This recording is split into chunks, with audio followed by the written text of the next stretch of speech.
குரு வாழ்க, குருவே துணை. வணக்கம், நான் முத்தம்மா. முத்துக்களஞ்சியத்துக்கு உங்கள் அனைவரையும் வரவேற்கிறேன். இன்னைக்கு நம்ம பேச எடுத்துக்கிற டாபிக் என்னன்னா, விதைக்கப்பட்ட வீரர்கள் மதிக்கப்படும் மாமனிதர்கள் அப்படிங்கிற வரிசையில் மாவீரன், மாமனிதன் அப்படின்னு சொல்லலாம். வங்கத்து புலி நேதாஜி சுபாஷ் சந்திரபோஸ் அவங்களை பற்றி கொஞ்சம் பார்க்க போகிறோம். நேதாஜியை பற்றி இன்னும் அவரோட சாவில் மர்மம் இருக்குது. இன்னும் அவர் இறங்கியிருக்காருன்னு நிறைய பேர் சொல்கிறாங்க, இல்லைன்னு சொல்கிறாங்க. இப்படி நிறைய இது இருந்தாலும் அவருடைய வாழ்ந்த வாழ்க்கை, அவருடைய வீரம், அது சொல்லுவாங்கள்ல, வானுரையும் தெய்வத்துள் வைக்கப்படும்னு, அந்த அளவுக்கு உயர்ந்தது அவரோட வீரம். அவர் இன்றைய ஒரிசாவில் கட்டாக் நகரத்தில், அப்போ அது மேற்கு வங்க மாநிலமாக இருந்தது. ஒரே பிரிக்கப்படாத மாநிலம். அதில் கட்டாக் நகரத்தில் நேதாஜி சுபாஷ் சந்திரபோஸ் ஒரு வங்காள பிராமண குடும்பத்தில் 9வது குழந்தையா பிறந்தார். அவங்க குடும்பம் ஒரு பிராமண குடும்பம், நல்ல செல்வ வளம் நிரம்பியது. அப்பா ஜானகிராம் போஸ், அம்மா பிரபாவதி தேவி. இவங்களுக்கு 9வது பிள்ளை. அதாவது இவர் கூட பிறந்தது 8 சகோதரர்களும் 6 சகோதரிகள். அப்படிப்பட்ட ஒரு பெரிய குடும்பத்தில் பிறந்தார். எல்லா விதமான வளங்கள் நிரம்பியது, நிறைய கல்வி அறிவு நிரம்பிய குடும்பம். ஒரு செல்வ செழிப்போடு அவங்க வாழ்ந்துட்டு இருக்காங்க. அவங்க அப்பா ஒரு பிரபலமான வக்கீல். ஒரு வக்கீலாக இருக்கார். பிரிட்டிஷாரை ஆதரிக்கிறவராகவும் அவர் இருந்தார். அப்படி இருந்தால் தான் அப்போது அன்றைய அரசாங்கத்தில் நம்ம வேலை செய்ய முடியும். அப்படி அவர் வாழ்ந்துக்கிட்டு இருந்தாங்க. அம்மா ஒரு சிறந்த பக்திமான். அவங்க பக்தியில் அதிக நாட்டம் உள்ளவங்க, தெய்வ வழிபாடு பண்ணுறவங்க. அப்படி அந்த அப்பேற்பட்ட சூழ்நிலையில் வளர்ந்த நேதாஜியும் ஒரு ஆன்மீகத்தில் ஈடுபாடு உள்ளவராகவே, உள்ள குழந்தையாகவே வளர்ந்தார். அப்புறம் அவரோட 5வது வயதில் கட்டாக்லேயே அவங்க ஒரு பள்ளியில் சேர்த்தாங்க.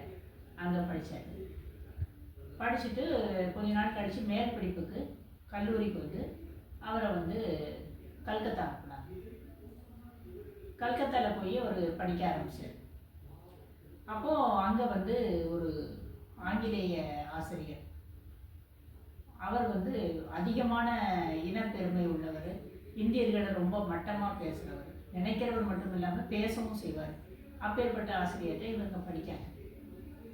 அப்போ அவர் ஒவ்வொரு தடவையும் இந்தியர்களை மட்டம் தட்டி அவர் பேசுவார். அப்போது ஒரு தடவை நேதாஜியால் அதை பொறுக்க முடியல. நேதாஜியும் சில மாணவர்களும் சேர்ந்து அந்த ஆசிரியரை எதிர்த்து பேசினாங்க, எதிர்த்து கேள்வி கேட்டாங்க. அப்போ நீ வாங்குகிற சம்பளம் இந்தியர்களோட பணம், இந்தியர்களோட பணத்தை வாங்கிட்டு நீ அவங்களே தாக்கி பேசுவியா வைப்பியான்னு சொல்லி பெரிய வாக்குவாதம் ஆகிட்டு பிரச்சனையாகி இந்த மாணவர்களை பூரா கல்லூரியிலேருந்து சஸ்பெண்ட் பண்ணிட்டாங்க, நேதாஜி உட்பட. அது மட்டும் இல்லாமல் 2 வருஷத்துக்கு எந்த காலேஜ்லேயும் படிக்க முடியாதுன்னு பேன் பண்ணிட்டாங்க. அப்போ இவர் திரும்ப வீட்டுக்கே வந்துடுறாரு. வீட்டுக்கு வந்தவுடனே அவங்க அப்பாவோட செல்வாக்கு, அவர் தன்னோட செல்வாக்கை பயன்படுத்தி மகனை காலேஜில் சேர்க்க பார்க்காரு. ஆனால் நடக்க மாட்டாங்க. அந்த நேரத்தில் நேதாஜிக்கு ஒரு ஏற்கனவே அவருக்குள்ளே இருந்த ஒரு ஆன்மீக பற்று மேலே இருந்தது. நம்ம போய் ஒரு நல்ல குருவை தேடி பிடிக்கணும் அப்படின்னு நினைக்காரு. உடனே வீட்டை விட்டு கிளம்பி அவர் ஒவ்வொரு இடமா அவர் நமக்கு ஏற்ற குரு யார் அப்படின்னு பார்த்துட்டு இருக்கையில அன்றைய ராமகிருஷ்ண மடத்தோட தலைவர் ராமானந்தரை பார்த்தார். அப்போ பார்த்து அவர்கிட்ட பேசும்போது, எனக்கு ஆன்மீகத்தில் குரு வேணும் அப்படின்னு அவர் சொல்லும்போது, உடனே 2 பேரும் கொஞ்ச நேரம் பேசிகிட்டு இருக்காங்க. பேசிகிட்டு இருக்கும்போதே ராமானந்தர் கண்டுபிடிச்சிடுறாரு. உடனே அவர் சொல்கிறாரு, இல்லைப்பா, நீ ஆன்மீகத்துக்குள்ளே வர்றதுக்காக நீ படைக்கப்படலை. நீ உன்னை நாட்டுக்கு அர்ப்பணிக்கிறாங்க, நாட்டோட சுதந்திரத்துக்கு விடுதலைக்கு போராடுறதுக்கு தான் நீ படைக்கப்பட்டிருக்க. அதில் உன்னோட கவனத்தை செலுத்து அப்படின்னு சொல்லி அவரோட நோக்கத்தை திசை திருப்பி விடுறார். அப்புறம் இவர் அதை ஏற்றுக்கிட்டு இவர் திரும்ப வீட்டுக்கு வந்துடுறார். வீட்டுக்கு வந்தோடனே அப்பாவுக்கும் மகனுக்கும் ஒரே சண்டை. ஒன்று அப்பா வந்து இன்னொரு காலேஜில் முயற்சி பண்ணி இடம் வாங்கி கொடுத்துட்றாரு. அப்போ அந்த காலேஜில் வந்து இவர் பிஏ தத்துவம் படிக்கார். தத்துவத்தை முடிச்சுட்டு திரும்ப வீட்டுக்கு வரும்போது அந்த கல்லூரி வகுப்பை முடிச்சுட்டு வந்தோடனே அதுக்குள்ளே அவங்க அப்பா ஐசிஎஸ் படிக்கிறதுக்கு லண்டன் போகிறதுக்கு எல்லா ஏற்பாடும் பண்ணி வச்சுருக்காரு. பண்ணி வச்சு இவரை மகனை அனுப்பி விட்டுருக்காரு. அப்போ தான் அவரோட அண்ணன் சரத் சந்திர போஸ் வந்து லண்டன்லேருந்து படிப்பை முடிச்சுட்டு வந்திருக்காரு. உடனே இவர் அனுப்பி விட்டார். இவர் அங்கே இருந்து 2 மனசோடு தான் வாராரு. ஆனாலும் இவர் வந்து ஏற்கனவே இயல்பிலேயே புத்திசாலி, ரொம்ப கூர்மையான அறிவுடையவர். எதையும் ஒரு தடவை கவனித்தாலே அவரால் செய்ய முடியும், அப்படிப்பட்டவர். அதனால அவருக்கு வந்து அந்த தேர்வெல்லாம் எளிதாக இருந்தது. நன்றாக படிக்க ஆரம்பித்தார். முதல்ல அந்த சீட்டு கிடைக்கிறதுக்குமே கொஞ்சம் முயற்சி பண்ணி இவரோட முயற்சியில் தான் அந்த சீட்டும் கிடைச்சது. ஐசிஎஸ்க்கு சேர்ந்து அவர் படிக்க ஆரம்பித்தார். அப்போது அங்கே லண்டனில் உள்ள குழுக்கள், இந்திய குழுக்கள், விடுதலை போராட்ட குழுக்கள், இந்தியர்களை எதிர்ப்பு மனப்பான்மை உள்ளவங்க, இவங்க எல்லாத்தையுமே அவர் சந்திக்க ஆரம்பிக்கும்போது இவருடைய மனம் வந்து இந்தியாவின் மேலே ஈர்க்கப்படுது, சுதந்திர போராட்டத்தின் மேல். இப்படி அவர் வந்து அந்த படிப்பை முடிச்சிடுறாரு. ஒரு வழியாக முடித்து தேர்னோடனே பார்த்தா வேலைக்கு எப்படி கொடுக்காங்கன்னா, அந்த ஐசிஎஸ் படித்த வெள்ளைக்காரங்களுக்கு ஒரு சம்பளம், இந்தியர்களுக்கு குறைஞ்ச சம்பளம் அப்படின்னு அவங்க கொடுக்காங்க. இவர் என்ன சொல்கிறாரு, நான் வந்து இந்த படிப்பை படிக்கணும்னு படித்தேனே தவிர உங்கள்கிட்ட வேலை பார்க்குறதுக்கு நான் படிக்கலை. 2வது இப்பேற்பட்ட அடிமை உத்தியோகம் எனக்கு தேவையில்லை அப்படின்னு சொல்லி அந்த சர்டிஃபிகேட்டை கிழித்து அவங்க மேலேயே வீசிட்டு இவர் வந்துடுறார். அந்த நேரத்தில் இந்தியாவில் வந்து சித்தரஞ்சன் தாஸ் அப்படின்னு சிஆர் தாஸ்ன்னு அவர் சொல்லுவாங்க. அவர் வந்து இங்கே பிரபலமாக இருக்கார், வங்காளத்தை சேர்ந்தவர். அவர் நிறைய பத்திரிகை நடத்துகிறாரு, ஒன்றா பண்ணிகிட்டு இருக்காரு. அவருக்கு ஒரு லெட்டர் அனுப்புகிறார் நேதாஜி.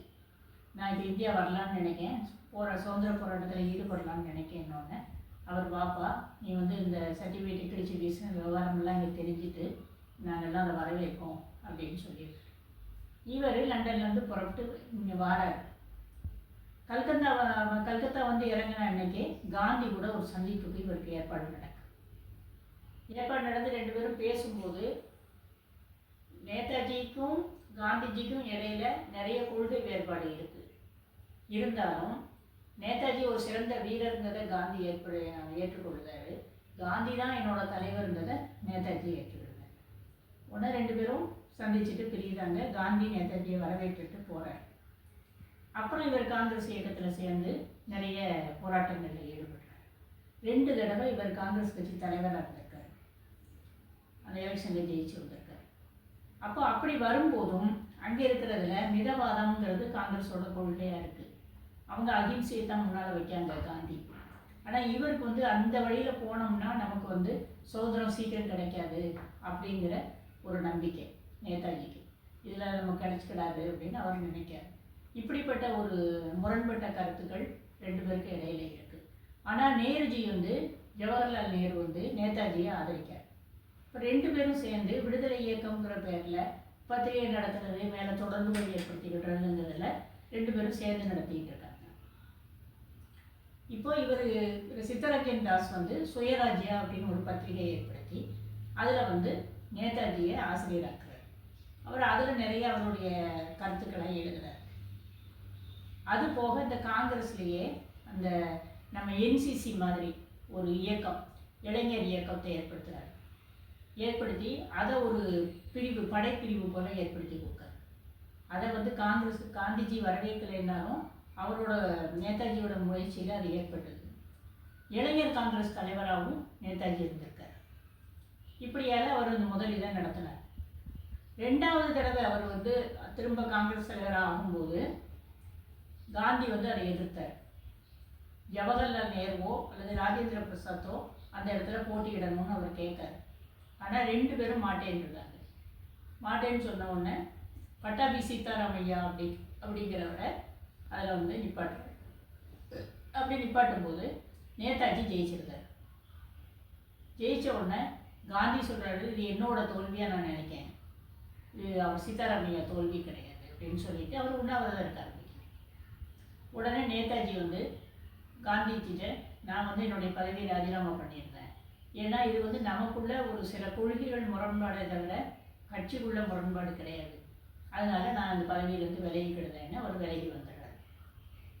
விலகி வந்த அப்புறம் அதுக்கப்புறம் 1939 அவர் வந்து அகில இந்திய ஃபார்வர்ட் பிளாக் அப்படின்னு ஒரு கட்சியை ஆரம்பித்து அதோட நிறுவன தலைவராக இருக்காரு.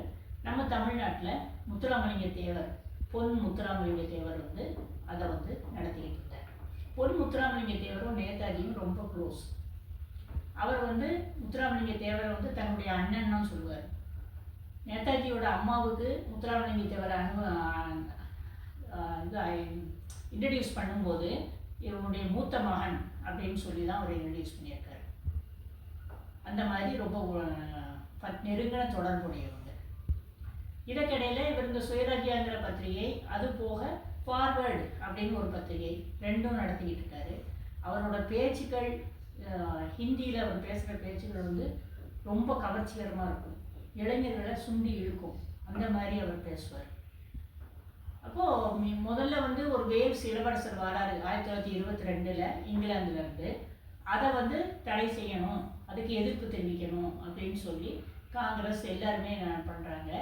நேதாஜியும் அதில் மும்முரமாக போராடுறாரு. அப்போ அவங்க பிரச்சனை பண்ணிடுவாங்கன்ட்டு பொதுக்கூட்டத்துக்கு தடை, 4 பேர் கூட தடைன்னு நிறைய சட்டங்கள் போட்டாங்க. அப்புறம் நேதாஜியை கொண்டு போய் 6 மாதம் ஜெயிலில் அடிச்சிட்டாங்க. அடுத்தது போல் காந்தி, ராஜேந்திர பிரசாத், சித்தரஞ்சன் தாஸ் எல்லாத்தையுமே அரெஸ்ட் பண்ணிட்டாங்க. ஆனாலும் தலைவர்கள் இல்லாமல் மக்களாக சேர்ந்து அந்த மறியல் ஏற்பாடை செஞ்சாங்க, மறியல் இயக்கத்தை நடத்தினாங்க, கருப்பு கொடி காட்டினாங்க. ரொம்ப வெற்றிகரமாக அதை நடத்தி முடித்தாங்க. அப்போ இது வந்து இவர் முதல்ல ஜெயிலுக்கு போனது. அதுக்கப்புறம் அடிக்கடி ஏதாவது போராட்டத்தில் இருந்து இவர் ஜெயிலுக்கு போயிட்டுருப்பார். இந்த நேரத்தில் ஒரு இதில் வந்து மாட்டி அவரை வந்து மாண்டலேங்கிற இடத்துல அவரை கொண்டு போய் ஜெயிலில் போட்டாங்க. அந்த மாண்டலேங்கிறது நெல்சன் மண்டேலா இருந்த ஜெயில், அதில் கொண்டு வச்சுட்டாங்க. மோசமான சிறை. இவர் அதில் டிபி நோய்க்கு இதாகிட்டார். சிகிச்சை எதுவும் பலன் அளிக்கலை, ரொம்ப ஆள் சீரியஸ் ஆகிட்டே இருக்கார். அப்போ இவங்க எல்லாரும் விடுதலை இயக்கத்துக்கு விடுதலை பண்ணணும், அவரை வந்து ட்ரீட்மெண்ட் கொடுக்கணும்னு காந்தியிலேருந்து எல்லாருமே போய் கேட்காங்க. இவர் மாட்டேன்னு சொல்லிடுறாங்க. கவர்மெண்ட் அசைஞ்சு கொடுக்கல. அப்போது சரின்னு சொல்லிட்டு இன்னொரு இடத்துக்கு மாற்றிட்டாங்க. அதுக்கப்புறம் இவங்க பார்த்தாங்க, இவரை காப்பாற்றணுன்னா இந்த எலெக்ஷனில் நிற்க சொல்லுவோம் அப்படின்னு சொல்லி சட்டமன்ற இதில் நேதாஜிக்கு நாமினேட் பண்ணி பண்ணுறாங்க. அவர் அங்கேருந்து ஒரு அறிக்கை விட சொல்லுவாங்க. ஆனால் அந்த அறிக்கையை வந்து வெள்ளைக்கார அரசாங்கம் வெளியே விட மாட்டேங்கிறாங்க, தடுத்துருக்காங்க. ஆனாலும் இவர் ஜெயிச்சிருக்காரு. அப்புறம் இன்னும் பார்த்தா அவருக்கு முடியலை, இறந்து போயிட்டால் பிரச்சனையே ஆகிடும்னு எந்த விதமான நிபந்தனையும் இல்லாமல் அவரை விடுதலை பண்ணியிருக்காரு. பண்ணோடனே இவர் வந்து ஒரு நன்றி அறிவிப்பு ஒரு அறிக்கையை கொடுத்துட்டு இருக்கார். இந்த நேரத்தில் காந்தி வந்து இவரை வந்து பார்த்தாரு, நேதாஜியை பார்த்துட்டு, உன்னோட கொள்ளு தான் சரி, நான் வந்து சட்டமன்ற மறுப்பு இயக்கம் நடத்திக்கிட்டு இருக்கேன், ஆனால் அதில் பிரயோசனம் இல்லை. நீ சட்டமன்ற தலைவராக இருந்து நீ நிறைய செஞ்சுருக்க. அது போக மேயராக இருந்து, இவர் சித்தரஞ்சன் தாஸ் வந்து மேயர், இவர் வந்து நேதாஜி வந்து அவரோட பிஏவாக இருந்தார். அப்போ கல்கத்தா நகரத்துக்கு நிறைய வசதிகள் செஞ்சு கொடுத்துருக்காங்க. இப்போ இதெல்லாம் பார்த்து தான் காங்கிரஸ் அரசாங்கம் வந்து, இந்த வெள்ளையர் அரசாங்கம் வந்து அவரை வந்து சிறையில் போட்டாங்க. அப்போ ஒரு பொய் குற்றச்சாட்டு சொல்லி தான் போட்டாங்க. இப்போ இதில் வந்து உன்னை இவ்வளோ தூரம் நீ முன்னேறி இருக்க, இப்போ இனிமேல் உன்னோட கொள்கை தான் என்னோட கொள்கையும், சட்ட மறுப்பு இயக்கத்தை நான் கைவிட்டுருந்தேன், சட்டமன்ற மறுப்பு இயக்கத்தை அப்படின்னு காந்திஜி சொல்கிறார். இப்படி அவங்க ஒன்றா சேர்றாங்க. அதுக்கப்புறம் பார்த்தா கொஞ்ச நாளில் திரும்ப இன்னொரு இதில் வந்து அவர் சிறைக்கு போகிறார். சிறைக்கு போகும்போது அவர் பார்க்காரு, உள்ளே போயிட்டு நம்மளை இப்படி பொய் குற்றம் சொல்லி நம்மளை உள்ளே போட்டுக்கிட்டு இருக்காரு. நம்ம இங்கேயே இருந்தோன்னா நம்ம நாட்டு சுதந்திரத்துக்கு ஒன்றும் போராட முடியாது, நம்ம நாட்டை விட்டு தப்பி போகணும் அப்படின்னு நேதாஜி நினச்சிட்டு உண்ணாவிரதம் இருக்க ஆரம்பிக்கார். உண்ணாவிரதம் இருந்து இவருக்கு ஏற்கனவே நஞ்சு போச்சு உடம்பு, நான் உண்ணாவிரதம் இருந்து இவர் ரொம்ப மோசமாயிட்டாருன்னா பெரிய பிரச்சனையாயிரும் அப்படின்னு சொல்லி அவரை வந்து மெதுவாக ஒன்றும் நிபந்தனை இல்லாமல் அவரை விடுதலை பண்ணியிருக்காங்க. அவர் வந்து வீட்டுக்கு வந்துடுறாரு, நேதாஜியோட வீட்டுக்கு. ஆனால் சிஐடிஸ் நிறைய அவருக்கு தெரியாமல் நிறைய காவலுக்கு ஆள் போட்டிருக்காங்க. அப்போ இவர் வந்து என்ன பண்ணுறாரு, நேதாஜி நம்ம தப்பி போகிறதுக்கு ஏற்பாடு பண்ணுறாரு. அவரோட நண்பர்கள் உதவுதாங்க. அப்போ உதவும் போது ஒரு நாள் ஒரு ஜனவரி மாதம் 1941 அவர் வீட்டை விட்டு கிளம்புகிறார். ஒரு முஸ்லீம் தேசத்தில் சாயங்காலம் வீட்டுக்கு வேலைக்காரங்க வந்துட்டு வேலைக்காரங்க கும்பலாக போகும்போது அந்த கும்பலோட கும்பலாக நேதாஜியும் வெளியேறிடுவார். அப்போது 41 ஜனவரி அன்னையிலேருந்து நேதாஜியை காணோம் அப்படிங்கிறது வெள்ளை அரசாங்கத்தோட அறிக்கை. வீட்டில் இல்லை, அவர் எங்கேயும் கண்டுபிடிக்க முடியலை. இவர் இங்கே போய் இங்கேருந்து பாகிஸ்தானுக்கு ஒரு ட்ரெயினில் ஏறி போயிடுறார். பெஷாவர் போய் சேர்ந்துடுறாரு. பெஷாவர்லேருந்து ஆப்கானிஸ்தானுக்குள்ளே நுழைஞ்சி அங்கேருந்து ரஷ்யாவுக்கு தப்பி போகிறார். ரஷ்யாவிலேருந்து அந்த இத்தாலி அரசாங்கத்தை அதிகாரிகளோட பேசி அங்கேருந்து அவர் இத்தாலி போகிறதுக்கு ஏற்பாடு பண்ணிக்கிட்டு இருக்கார். அப்போது ஜெர்மனிலேருந்து இவருக்கு அழைப்பு வருது. அழைப்பு வருதுன்னு மார்ச் மாதம் 41வது வருஷம் மார்ச் மாதம் வந்து இவர் வந்து முசோலினியை சந்தித்து என்னோடய போராட்டத்துக்கு ஆதரவு கேட்டார். ஆனால் அவங்க வந்து அந்த ஆதரவு கொஞ்சம் நாள் படும் போல தெரியுது. இந்த நேரத்தில் தான் நமக்கு வந்து 2வது உலக யுத்தம் நடந்துக்கிட்டு இருக்கு. அப்போது பிரிட்டிஷ்காரங்க வந்து நம்ம இந்தியர்களோட ஆதரவு கேட்காங்க இராணுவத்துக்கு. ஆனால் இந்தியர்கள் இராணுவத்துக்கு வரமாட்டாங்க, உங்களுக்கு ஆதரவு அளிக்க மாட்டாங்கன்னு நேதாஜி சொல்லி தான் ஜெயிலுக்கு போகிறாரு. அப்போ வெளியே வரும்போது பார்த்திங்கன்னா இவங்க பிரிட்டிஷ் சேர்ந்த இயக்கங்கள் நேச நாடுகள்னு ஒன்றும், ரஷ்யா, ஜப்பான், இட்டாலி, இவங்க ஜெர்மன், இவங்கெல்லாம் ஒரு பக்கமாக போராடிக்கிட்டு இருக்காங்க. அப்போ ஜெர்மன் வந்து இன்னும் கொஞ்சம் லேட் ஆகணுன்னா ஜெர்மன்லேருந்து அவர் ஜப்பானுக்கு வர்றார். ஜப்பானில் வந்தால் ஹிட்லரை சந்திக்கிறார். ஹிட்லரை சந்திக்கும் போது ஹிட்லர் வந்து முழு மனசாக உதவி செய்ய சம்மதிக்கார். அப்போ இவங்க எப்படி பண்ணுறதுன்னு ஒரு இராணுவத்தை உருவாக்கணும். ஏற்கனவே ஒரு போஸ்னு ஒருத்தர் வந்து ஒரு இராணுவத்தை உருவாக்கி அதை முடியாமல் கைவிட்டுருக்கார். இப்போ இவர் அந்த இராணுவத்தை திரும்ப கையில் எடுக்கார், திரும்ப வந்து உருவாக்குறதுக்கு. அதில் வந்து யாருன்னா இந்த ஆங்கிலேய படைகள்ல இருந்து ஜப்பான்கிட்ட ஜெர்மனிகிட்டலாம் சரணடைஞ்சிருப்பாங்கல்ல, அந்த கைதிகள்லேருந்து இந்தியர்கள் தனியாக எடுக்கார்.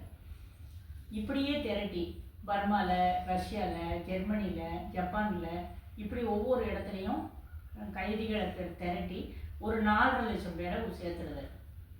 சேர்த்து இந்திய தேசிய இராணுவம் INA அப்படின்னு ஒரு இராணுவத்தை உருவாக்குது. இதுக்கு நம்ம இந்தியாவில் இருந்தும் வீரர்களை கேட்காரு.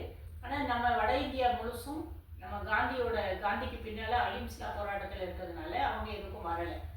ஆனால் நம்ம தமிழ்நாட்டில் இருந்து நம்ம பசும்பொன் முத்துராமலிங்க தேவர் வந்து ஒரு 600க்கும் மேற்பட்ட இளைஞர்களை திரட்டி அனுப்புனாங்க. ஆனால் இவர் வந்து தனியாக பிரிஞ்சு போய் ஒரு தீவிரவாதத்துக்கு ஆதரவாக இருந்தார். தீவிரவாதங்கிறது பயங்கரவாதம் கிடையாது, குண்டு வச்சு அந்த மாதிரி செய்யறது கிடையாது. நேரடியாக போரிட்டு ஆயுதங்கள்னால போரிட்டு சுதந்திரத்தை அடையணுங்கிறது அவரோட கொள்கை. காந்தியோட கொள்கை அஹிம்சா வழியில் வரணுங்கிறது, அதை மிதவாதங்கிறாங்க. இப்போ இந்த இளைஞர்களை வச்சாலும் அவர் ஒரு ரெஜிமெண்ட்டுக்கு Gandhi regiment, Nehru regiment, Rajendra Prasad, CR Das, இப்படி அவங்க ஒவ்வொருத்தர் பேரில் ஒருத்தர் ரெஜிமெண்ட் பேர் வச்சுருக்காங்க. உலகத்திலேயே முதல் முறையாக பெண்களுக்குன்னு ஒரு தனி ரெஜிமெண்ட்டை உருவாக்குனது, ஒரு பிரிவை உருவாக்குனது நேதாஜி தான். பெண்களை பெருமைப்படுத்துறது விதமாக அதுக்கு ஜான்சி ராணி ரெஜிமெண்ட்னு வச்சுருந்தாங்க. அதுக்கு தலைவர் கேப்டன் வந்து லட்சுமி பாய். இப்படி அவங்க நடத்திக்கிட்டு இருக்காங்க. இந்த இராணுவம் திரண்டு வரும்போது அப்போ வந்து நம்ம அந்தமான் நிக்கோபார் தீவு வந்து ஜப்பான் கையில் இருக்குது. ஒன்று ஜப்பான் நாட்டில் வந்து அதை வந்து நம்ம போஸுக்கு நேதாஜி கொடுத்தாங்க. நேதாஜி வந்து அதை அவரோட கைப்படுத்திக்கிட்டு அதை வந்து அதில் வந்து முதலாக இந்திய மூவர்ண கொடியை உருவாக்கி பறக்க விட்டது நம்ம நேதாஜி தான். நேதாஜி அதில் கொடியேற்றி அதை தலைமையகமாக வச்சு நாங்கள் INA வந்து போரிடும் அப்படின்னு அறிவித்தார். அந்த இடத்துல கொடியேற்றினதோடு இல்லாமல் அந்த ஜனகணமன அப்படிங்கிற தேசிய கீதமாக உருவாக்குனதும் இவர் தான் வெளிப்படுத்தினார். அதே மாதிரி பேச்சின் முடிவில் வந்து ஜெய்ஹிந்த் அப்படின்னு சொல்கிறதையும் நேதாஜி தான் கொண்டு வந்தார். இதுக்கிடையில் இவர் வந்து நம்ம இந்த போராட்டங்கள் இதிலெல்லாம் அவர் தீவிரமாக ஈடுபடுறதை பார்த்துட்டு ரவீந்திரநாத் தாகூர் வந்து இவரை அழைச்சி ரொம்ப பாராட்டி நேதாஜிங்கிற பட்டத்தை ரவீந்திரநாத் தாகூர் தான் கொடுத்தார். நேதாஜின்னா சிறந்த தலைவர்னு அர்த்தம். அப்படி அவர் வந்து கொடுத்தார். இதன்படி இவர் போயிட்டு இருக்கிற திரும்ப அந்த போரிட்டு பர்மாவில் இருந்து இந்திய எல்லைக்குள்ளே வர மாதிரி இவங்க படைகளை கூட கொண்டு வந்துட்டாங்க. ஆனால் நம்ம இராணுவம், வெள்ளக்கார இராணுவம் வந்து ரொம்ப அசுரத்தனமானது. நிறைய உலகம் பூரா போராடிக்கிட்டு இருக்காங்க. அவங்க நிறைய பிடிச்சி நம்ம இந்திய தேசிய இராணுவத்தை பயங்கரமாக எதிர்த்தது. நிறைய பேர் அதை கொத்தாக இறந்து போனாங்க. இதில் தோல்வி அடைஞ்சிட்டு இராணுவம் தோல்வி அடைஞ்சு கொஞ்சம் பேருக்கு சரணடைஞ்சாங்க. மீதி பேர் நேதாஜி கூட பின்வாங்கிட்டாங்க. பின்வாங்கின மக்களை பூரா ஒன்று போல் பர்மாவில் கொண்டு சேர்த்துட்டு அவர் வந்து 1943 ஆகஸ்ட் 15 அன்னைக்கு அவர் வந்து ஒரு ரேடியோ அமைப்பு ஒன்று வச்சுருந்தார், ஆசாத் இந்தியான்னு, அவரோட இராணுவத்துக்கு. அதில் அவர் அடிக்கடி அறிக்கை வெளியிடுவார். அது அவர் தான் முதல்ல அந்த அறிக்கையில் சொல்லும்போது இந்திய தந்தை, தேச தந்தை அப்படின்னு காந்திஜியை குறிப்பிட்டது. அவர் தேச தந்தை தான் அவர் அப்படின்னு சொல்லுவார். அதே மாதிரி அன்றைக்கி ஆகஸ்ட் 23 அன்னைக்கு அவர் சொன்னது 43ல், நம்ம இராணுவம் தோல்வி அடைஞ்சிட்டு, தோல்விங்கிறது என்றைக்கும் நிலையானது கிடையாது, இன்னைக்குனாலும் நம்ம ஜெயிக்க முடியும், சோர்வடைஞ்சிடாதீங்க, தைரியமாக இருங்க, நம்ம மீண்டும் போரில் சந்திப்போம் அப்படின்னு ஒரு கடைசியாக ஒரு அறிக்கையை கொடுத்தார். அதுக்கப்புறம் ஆகஸ்ட் 23 அன்னைக்கு அவர் வந்து அங்கேருந்து கிளம்பி போகிறாரு. போகும்போது ஒரு கப்பலில் விமானத்தில் போகிறாரு. அப்போ வந்து தைவான் அருகில் வந்து ஒரு ஆக்சிடெண்ட்டில் அவர் இறந்து போகிறாருன்னு ஒரு அறிக்கை வருது. ஆனால் அவர் உடலை வந்து யாரும் பார்க்கல, நம்ம இந்திய மக்கள் யாரும் ஏற்றுக்கிடலை. ஏன்னா ஏன் அவர் இறந்து போனால் உடம்பு நீங்கள் எங்கள்கிட்ட தானே கொடுக்கணும், நீங்கள் ஏன் எங்கள்கிட்ட கொடுக்கல அப்படின்னு மக்கள் கேட்காங்க. ஒருத்தராலையும் நம்ப முடியலை. அதே நிமிஷத்தில் அந்த தைவான் நாட்டில் வந்து எங்களுக்கு இந்த ஒரு வாரத்தில் எந்த இடத்தையும் விமான விபத்து நடக்கலைன்னு அவங்க ஒரு அறிக்கை கொடுக்காங்க. இப்போ எது உண்மை எது பொய்ன்னு தெரியல.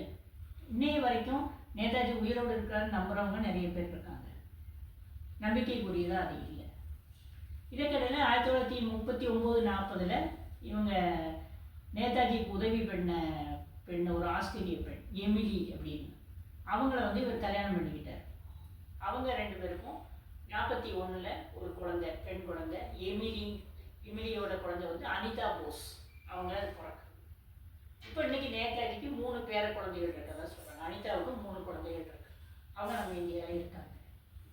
இப்படி அவரோட சொந்த வாழ்க்கை இப்படி போயிட்டு. இப்போ இன்னைய வரைக்கும் நேதாஜி எங்கே இருக்காரு என்ன ஏதுன்னு தெரியல. நிறைய பேர் வந்து மாற்றி மாற்றி சொல்கிறாங்க. அவர் வந்து இன்னைக்கு ஒரு உத்தரப்பிரதேசில் ஒரு துறவி இருந்தார், அவர் 1985 தான் செத்து போனார். அவர் தான் நேதாஜிங்காங்க. நிறைய என்கொயரிஸ் வச்சுட்டாங்க, விசாரணை கமிஷன் வச்சுட்டாங்க, எல்லாத்துலேயும் மாறுபட்ட கருத்துக்கள் தான் வருது. இன்னைய வரைக்கும் அது ஒரு பெரிய மரணம் வந்து ஒரு மர்மமாக இருக்குது. ஆனால் முத்துராமலிங்க தேவர் அவர் கடைசியாக ஒன்று சொல்லும்போது நேதாஜி உயிரோடு இருக்காருன்னு தான் அவர் சொல்லியிருக்கார். அவர் மேலே நிறைய நம்பிக்கை எல்லாத்துக்கும் இருக்குது, அவர் பொய் சொல்ல மாட்டாருன்னு நினைக்காங்க, அப்படி வாழ்ந்துட்டு இருக்காங்க.